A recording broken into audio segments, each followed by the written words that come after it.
Hello friends, I'm Phoebe. Welcome to my music discovery journey where I catch up on all the music that I've missed out on over the years and I share it with you along with my analysis, my thoughts and my feelings. Please like and subscribe if you like the sound of that. Also, please say hi to Paul the girl cat in the comments. She's joining me today. Hi Paul. She's a little bit tired. She's having a bit of a snooze. We are continuing our journey down the Nightwish rabbit hole today with more Annette era. Now, we've only had a small dose of Annette, so I'm intrigued to see and hear more. I know she was quite theatrical sounding. It reminded me of someone that would sing in a musical the last couple of times I've heard her stuff. So let's see what this is about. It's Bye Bye Beautiful. Now, I understand this was after Tarja had left, after she'd been kicked out, and I know it's quite a sore subject for some people. Now obviously this has happened in the past. It's a thing that has happened, so I acknowledge and respect the fact that Tarja was no longer there anymore, and a lot of people feel quite emotional about it. I'm interested in keeping an open mind and just seeing the journey of their evolution throughout the ages, I guess. This was released in 2008, I believe. So let's have a look. It's 4 minutes 20. Let's see. Let's just make sure. I'm just going to go forward and back. Make sure it's up. Okay, we'll listen to this probably twice, once all the way through, and then the second time I'll be breaking it down, telling you what I'm thinking and feeling. Now, oh, I think it's slightly, there we go.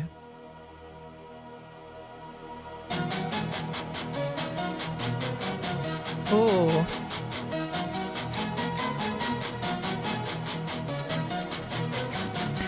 love the riffs as well with that.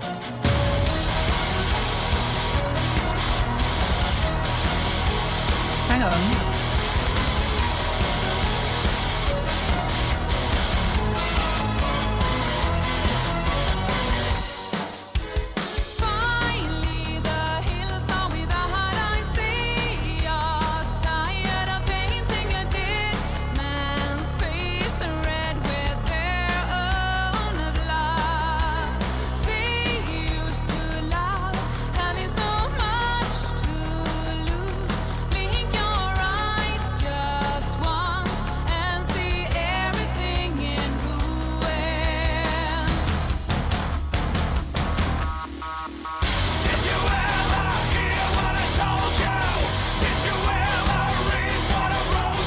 Around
guitar.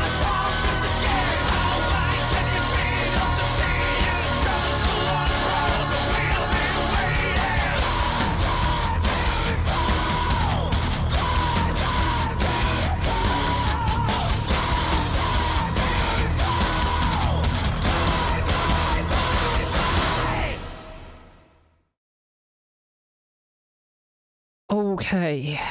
I'll talk about audio first. The audio was phenomenal.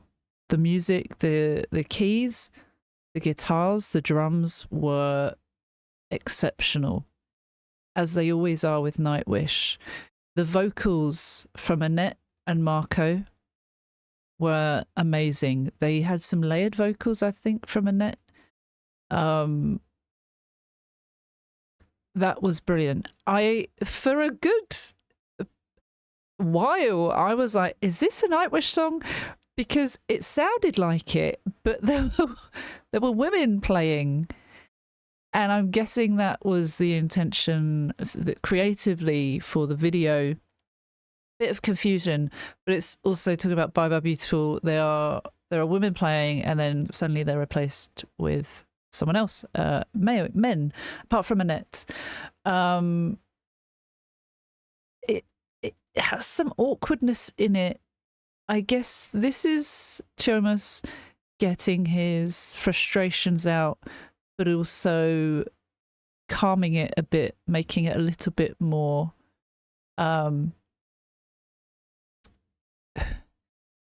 emotional. And also adding Bye Bye Beautiful is kind of a better way than saying bye bye bitch or bye bye, a nasty word. But it's quite full of, I won't say aggression, but more like frustration. The did you evers, that can make people feel slightly uncomfortable.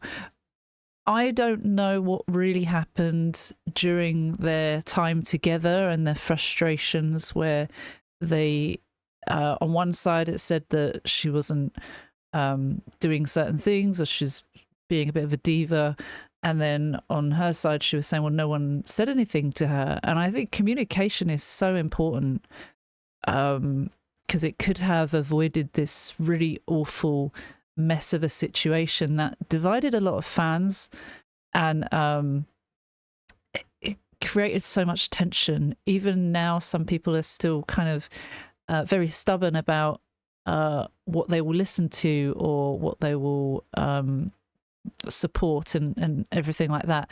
And I can say I understand how it must feel to have been on both sides of the coin, and I did a video about it, trying to be neutral but understanding of why people's emotions come into play. When you've been with someone, even emotionally, physically, or in a work capacity, you form a bond of some kind and you spend a lot of time together. When that breaks down, of course, there are so many emotions flying around. So I'm guessing this was written with some, definitely with emotions at play, and some that Taria probably wouldn't like to hear. I understand sometimes there's a point where you're like, can you not see what is happening in front of your eyes? I feel that frustration with a lot of things. There was a time when I was in a relationship and I had rose-tinted glasses, and it was a very toxic relationship, and I made excuses for it all the time. This is not the same situation as them. As far as I know, I don't know what really happened in terms of Taria's partner and saying that she changed with someone else. That can happen. But I also think communication is very important, and that was something that they did. They chose certain ways to do that, and I know looking back that they do say that they wish that they had done different things, but we can't change the past, right? We can only change the now. I know that there's a more amicable relationship now, and it's it's over 20 years ago, but those scars can still be left behind. So let's go through it. I'll talk to you about what I'm thinking and feeling, because it was quite a lot. Okay, I like how it builds.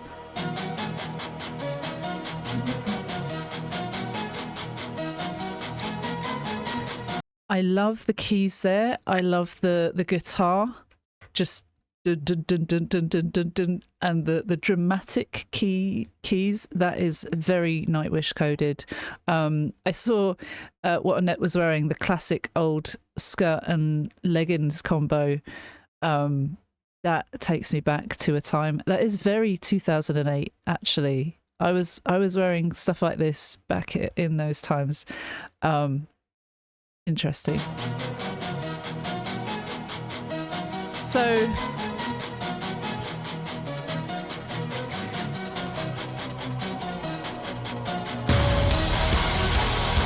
then we get heavier. We've got the drums kick in. We've got more dramatic, heavy guitar. This is a point where I'm like, am I watching a Nightwish video? Who are these women? I was very confused. I think I even checked the title, hovering it over, and thinking, okay, this must be for a reason. And then we carry on.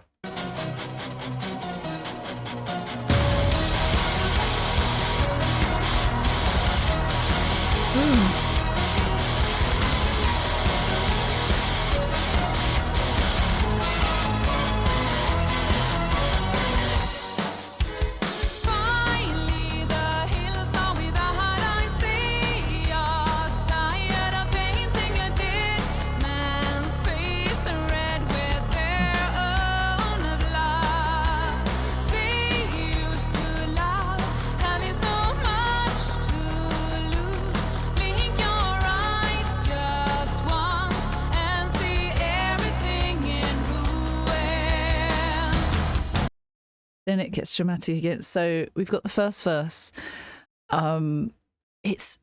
Without hearing the lyrics, it's such a meaty song. It's very dramatic. It's got a good energy that you can headbang windmill to.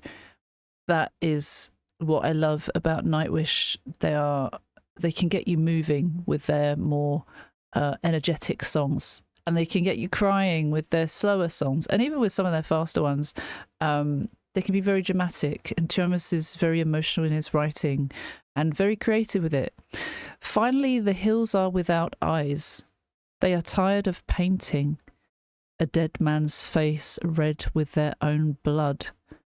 They used to love having so much left. They used to love having so much to lose. Blink your eyes just once and see everything in ruins. This is really bad. This, the hills have no eyes. They're tired of painting a dead man's face red with their own blood. That signifies something has ended. Even saying finally. Without eyes, is that having someone else looking in, i.e. her partner? They're tired of doing the same old thing, and painting a dead man's face red with their own blood, that's quite sinister. That's a bad situation, obviously, and they are finally without that weight. They used to love having so much to lose, I guess, risking it all, taking a chance, being adventurous, and that felt like it faded away for them. Blink your eyes just once and see everything in ruins. I guess blink and you'll miss it, but like blink and you've missed this whole downfall that is right in front of you, and it is now fallen to pieces. And I guess at this point they are without Tarja, and perhaps he might not be, but he might have been feeling really upset about the downfall of it all. might even be regretting making that decision with everything that came with it. A lot of angry fans towards both sides.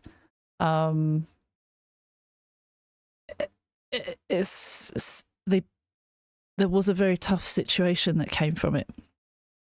So that's very emotional in itself, and it's a little bit seems bitter. Musically though, it sounds fantastic. It does. You can't fault it.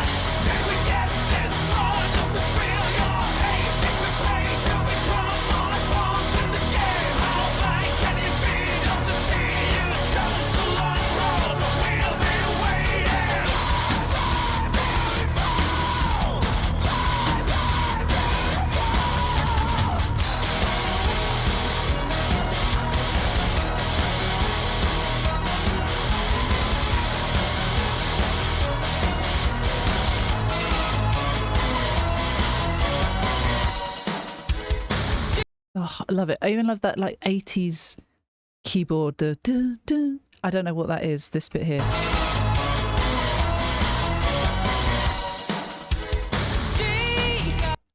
I don't know what that is. Okay, the chorus is awkward again. Did you ever hear what I told you?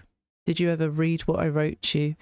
Did you ever listen to what we played? It's almost suggesting that someone had their head in the clouds or wasn't listening, wasn't paying attention, had far more important things to prioritize and be doing. That can be frustrating for the person that's feeling that.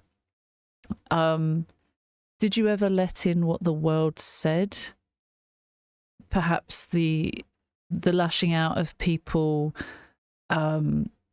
Did you pay attention to that? Did you struggle with that like I did?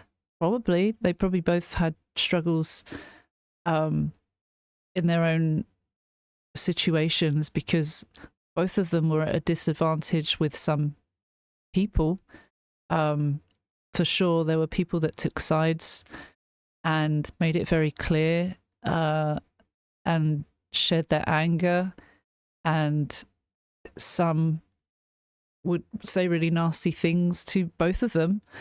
A lot of people will be respectful about it, but a lot of people take it upon themselves. You know, this is a band that they liked for a long time, and they in my opinion, I feel like some people might cross boundaries by doing that, by feeling entitled to knowing everything about them or attacking. But at the same time, in keeping an open mind, I can understand why people would feel that and why people would do it. So I know what I would do in that situation. I'd feel very sad about it, but I wouldn't be attacking anyone directly. I would try and respect that something has happened. I can't control it. People can state their opinions, but I wouldn't want to make anyone feel awful for what has happened. It's happened, you know. You can say, oh, you should have communicated better, but like, it doesn't change that it's happened. You can say you could do this now, but no one has to do what you say. So it's kind of like, got to let them do what fate had planned, I guess. You can influence things, I'm sure, but yeah, that's just my 2 cents. But so that's how that felt anyway. Did you ever hear what I told you? Did you ever read what I wrote you? Did you ever listen to what we played? Feels very like you weren't listening, were you? Did you ever do this? Because it feels like you didn't. But it could be that they were, and they were going through hard times themselves. It's very easy to feel this way and attack the person or just confront them. Confronting is not always the same as attacking. It can feel like it, but actually sometimes it's just communication, and that is about an awkward subject. But there are reasons why people act the way they do, and perhaps there were things going on that made them withdraw a bit. It could be romantic partners, it could be all sorts of different life circumstances. Did we get this far just to feel your hate? That one feels quite sad. And there were attacks from both sides, it felt, or there were some things said that I think now they say they wish they hadn't, in the heat of the moment and in the times where they were full of emotions.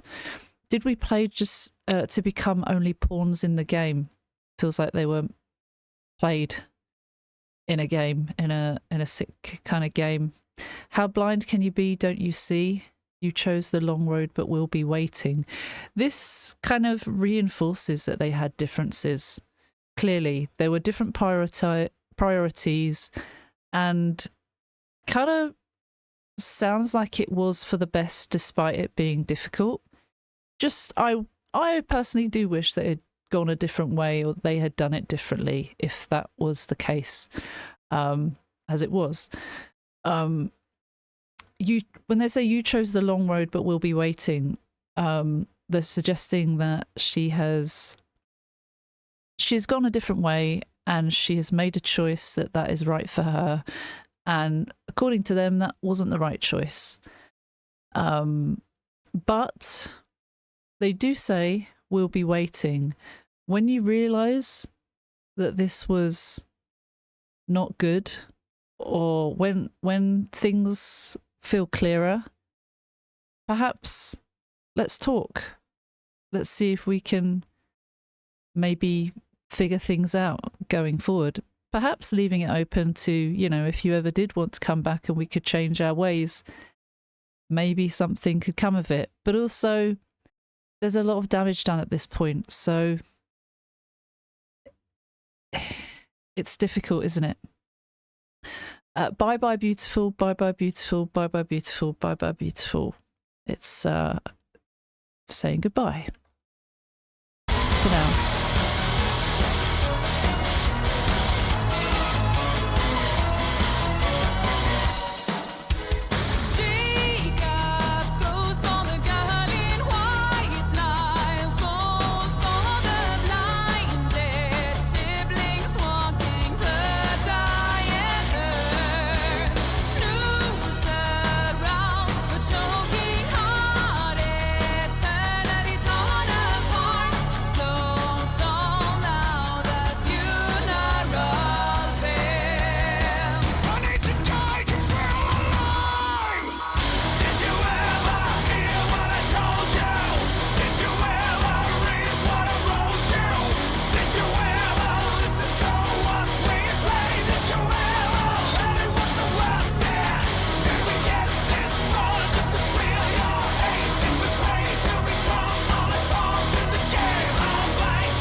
Before we go into the next part, really liking their vocals here. I love that Marco's are quite loud, strong, powerful.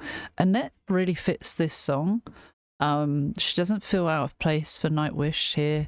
She feels more naturally placed, I feel. Jacob's Ghost for the girl in white. Blindfold for the blind. Dead siblings walking the dying earth. Noose around a choking heart. Eternity torn apart. Slow toll now the funeral bells. Jacob. Who's Jacob? This has got annotation, so I'm gonna click on it. The spirit of Jacob Marley is the character of Dickens' Christmas Carol. Yes, I know it well. Many versions. Muppets one is the best. In the evening of Christmas Eve, before the grim miser Scrooge Ebenezer suddenly appears, the spirit of his deceased partner Jacob Marley, who died on Christmas Eve 7 years ago. Oh, suddenly appears the spirit of his deceased partner Jacob Marley. Oh, Jacob Marley is the girl in white. Marley's spirit tells Scrooge that after death he was punished for not trying to do good on earth and help people in life. He does not want Scrooge to suffer the same fate.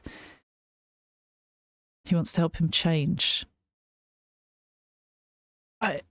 Thomas does have some cool references in some of his songs. That fits. Blindfold for the blind. They're already saying they can't see. Dead siblings walking the dying earth. I guess they are, you know, they felt like brother and sister. They are walking a dying earth. It feels like a bit of it's been a lost cause for the moment, but perhaps there is still hope. Noose around a choking heart. That's a really poetic line. I'm sorry if you can hear any background music. I did mention that I was going to be filming, and I can't film this all over again because that's not a true first time reaction, so hopefully you can't hear too much.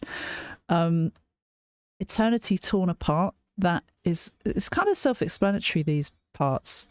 They were hoping to be playing together forever, but now they're not.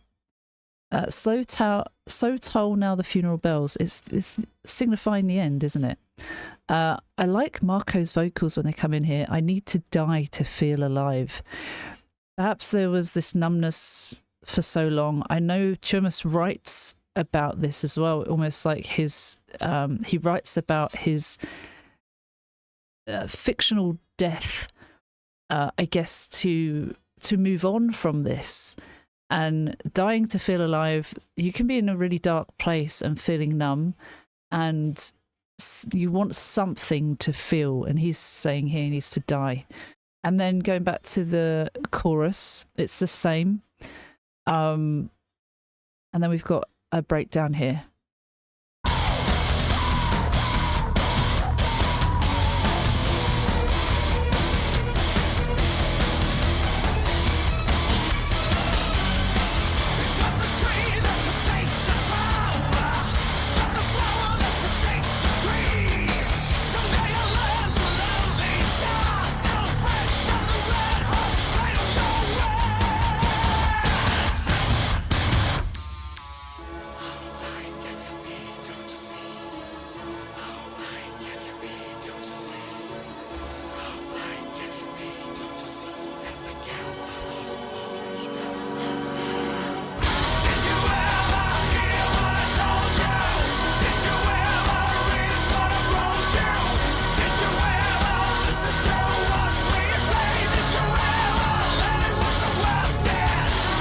Right, before we forget what just happened, because it's addictive, the sound.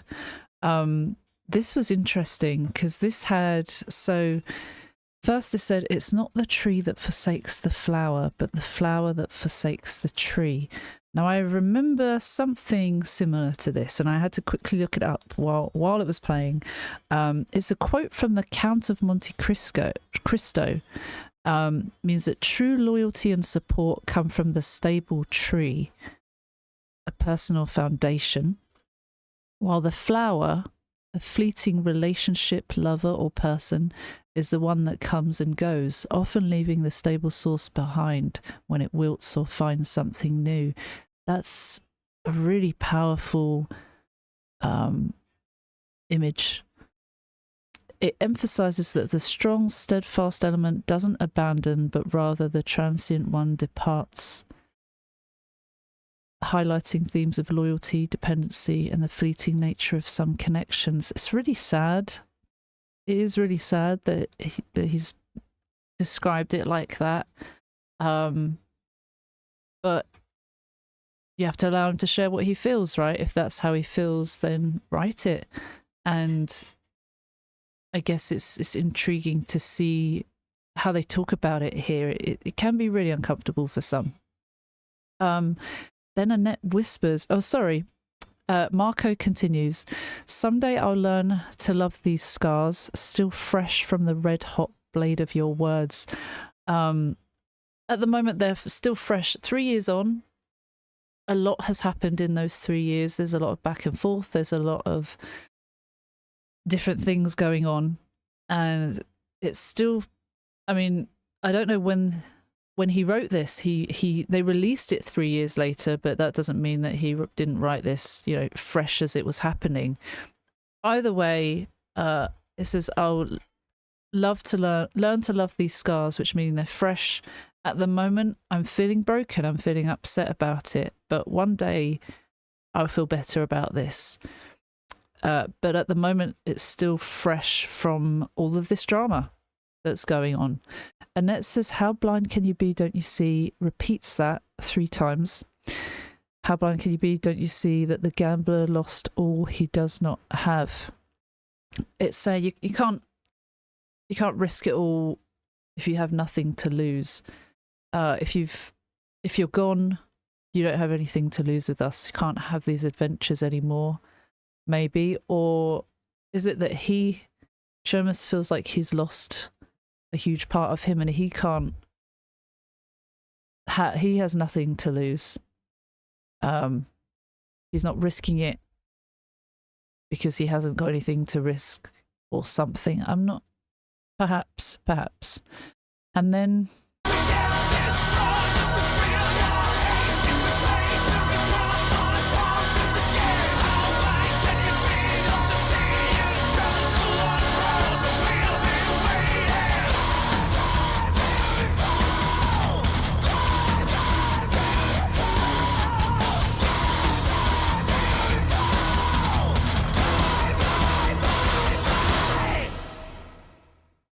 the end. Yeah, it's a very emotional song. It's kind of sad when you think about what happened, but thankfully they have both moved on and they are still doing things, still creating. Not sure what the status of Nightwish is at the moment. I know Marco departed from there and is doing his own thing. I understand Floor does some solo stuff. I know there's projects going on with a bunch of them, so intrigued to see what's next for Nightwish. As far as Taria goes, she's doing solo stuff and she's doing amazingly, thankfully. But I know that it was a hard time for both of them, and I know that people still feel very emotional about it because I see that in the comments. But either way, I'm glad that things are better between them now, and it's just a shame that it happened. Yes, there's nothing we can do about that. Thank you so much for watching. I'm so sorry we've gone on long again, but I really appreciate it. Shout out to everyone on Patreon, because that's part of the paid membership, is that you get a shout out at the end of my videos. You can also join for free and you can see the videos that have been blocked on YouTube. There are premium memberships, etc., but please know that I value you just as much if you're watching this video right now. Every little helps, and I know the Nightwish Army are so supportive of the videos for the reactors, so thank you. And thank you to everyone else, even if you don't consider yourself Nightwish Army but you're watching this. Thank you. Appreciate it. We'll see you for the next one, right, Paul? Yeah? Okay. Take care. See you soon. Bye bye.